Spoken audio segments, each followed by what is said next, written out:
अंधश्रद्धा माणसाला अंध बनवते, अज्ञान त्याला गुलाम बनवतं आणि अन्याय त्याचा आवाज कायमचा बंद करते. यावरून तुम्हाला माझा विषय समजलाच असेल.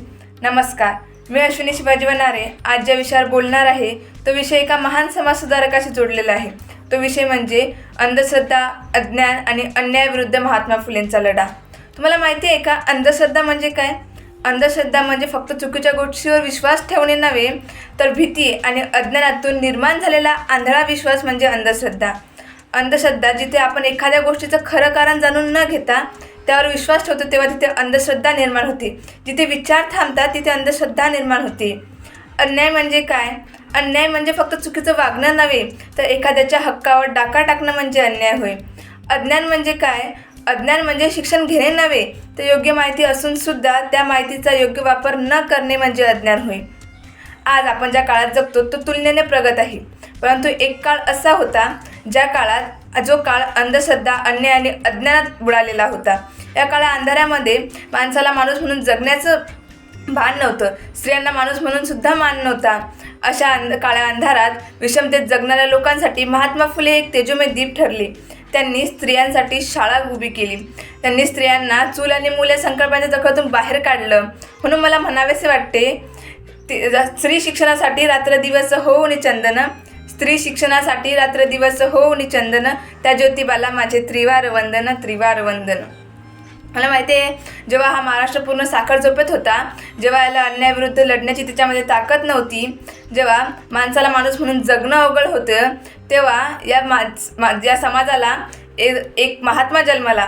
जसा तेज होऊने जन्मतो तारा, जसा तेज होऊने जन्मतो तारा, मोर नाचवणे फुलवतो पिसारा, असे घेऊन आले सुधारणाचे लेणे, असा महात्मा पुन्हा न होणे, असा महात्मा पुन्हा न होणे.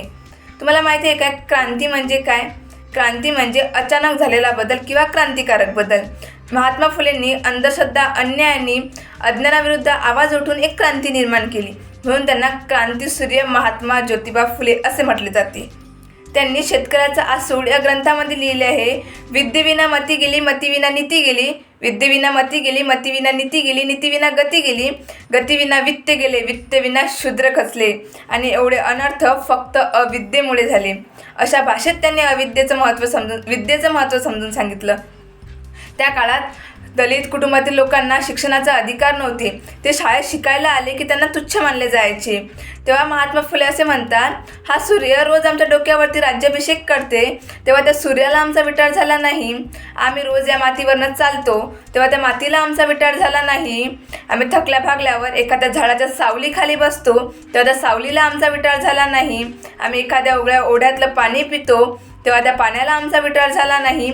आमच्या कुंभाराने बनवलेल्या मडक्यातलं तुम्ही पाणी पिता, तेव्हा त्या पाण्याचा तुम्हाला विटाळ झाला नाही. अरे एवढंच नव्हे, तर आमच्या चांभाराने बनवलेले चप्पल तुम्ही पायात घालता, तुम्हाला त्या चांभाराचा विटाळ झाला नाही. फक्त आम्ही शाळेत आलो कीच, शिक्षण घ्यायला आलो कीच आमचा विटाळ होतो का? तेव्हा ते यावर खूप विचार करतात आणि त्याला यामागचं सर्वात मोठं कारण समजतं, ते म्हणजे अंधश्रद्धा आणि अज्ञान. तेव्हा ते फक्त अज्ञानच दूर करत नाही, तर स्त्रियांना, विधवा स्त्रियांना आश्रय देतात, दलित कुटुंबातील मुलांचा सांभाळ करतात. विधवांची जी सतीप्रथा नावाची प्रथा होती ती प्रथा बंद करतात. ते प्रथा सर्वात जास्त ब्राह्मण समाजात जायची. सर्वात पहिला महात्मा ज्याने ब्राह्मण समाजावर उपकार केले ते म्हणजे महात्मा ज्योतिबा फुले. एवढंच नव्हे, तर त्या काळात आणखी एक प्रथा होती, ती म्हणजे केशवपण. ह्या सर्व प्रथांना महात्मा फुलेंनी आळा घातला. त्यांनी ह्या प्रथा त्या काळात बंद केल्या. म्हणून आज आपण ही प्रथा बंद आहे. आणि जर ही प्रथा आज असती तर आपलं काय झालं असतं, आपण याचा विचारसुद्धा करू शकत नाही. तुम्हाला माहिती आहे का, महात्मा फुलेंनी 100 वर्ष आधी असं लिहून ठेवलेलं आहे की जन्मपत्रिका काढणारा सुद्धा तोच आहे, जन्मपत्रिका समजून सांगणारा सुद्धा तोच आहे, जन्मपत्रिकेत दोष काढणारा सुद्धा तोच आहे. अरे एवढंच नव्हे, जन्मपत्रिकेतील दोषावर निवारण सांगणारा सुद्धा तोच आहे. वा, का धंदा लावला यांनी, आणि हा धंदा त्यांच्या ज्ञानावर नसून आपल्या अज्ञानावर आहे. आपण हे थांबवायला हवे, पण आपण काय, जसं ते सांगतात तसंच आपण करतो. जेव्हा ग्रेट सॉक्रेटिसनी आपले विचार या समाजात मांडले, तेव्हा त्यांना विषाचा प्याला घेऊन समोर जावे लागले. महात्मा फुलेंनी जेव्हा विचार आपल्या समाजात मांडले, तेव्हा त्यांना मारायला मारेकरी पाठवण्यात आले. तेव्हा मारायला आलेल्या मारेकरूला ते असे म्हणतात माझा विरोध तुम्हाला नाही आहे, माझा विरोध फक्त अंधश्रद्धा आणि अज्ञानाविरुद्ध आहे, तेव्हा ते मारायला आलेले मारेकरीसुद्धा त्यांच्यासोबत सामील होतात। असं म्हणतात, जेव्हा आपण एखादा विचार समाजात पेरतो तेव्हा तो विचार राहत नाही तर ते एक शस्त्र बनते। असेच विचार महात्मा फुलेंनी या समाजात पेरले आणि आजही त्या विचारांची आपल्याला तेवढीच गरज आहे। आजही आपण त्यांच्या विचारावर चालायला हवे। आपण आज स्वतःला मॉडर्न समजतो, पण आपण आजच्या जगात जगतो म्हणून आपण स्वतःला मॉडर्न समजतो। फक्त टेक्नॉलॉजी वाढली आहे, मोबाईल इंटरनेट आली आहे, परंतु आपले विचार बदलले नाहीत। अजूनही कुठे ना कुठे अंधश्रद्धा आहे, अजूनही भोंदू ढोंगी बाबांवर आपण विश्वास ठेवतो। तर नुकतेच झालेले प्रकार म्हणजे ते खरात बाबांचं, ते बाबा आता जेलमध्ये आहे।